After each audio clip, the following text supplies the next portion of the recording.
কতটুকু বাচ্চা কত উপরে উঠে সার্কাস, আর সার্কাস ছোটবেলা থেকে শিখতে হয়। আপনাকে জানেন সার্কাস যারা দেখে বা দেখায় কারোরই টাকা বিফলে যায় না।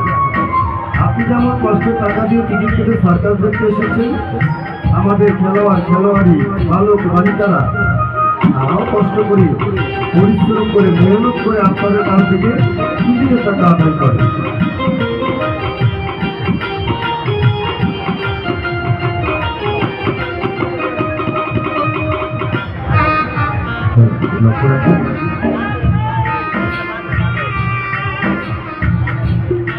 তারা একেবারে কয়েকদিন বৃষ্টি, আমরা তো অনুষ্ঠান করতেই পারি নাই।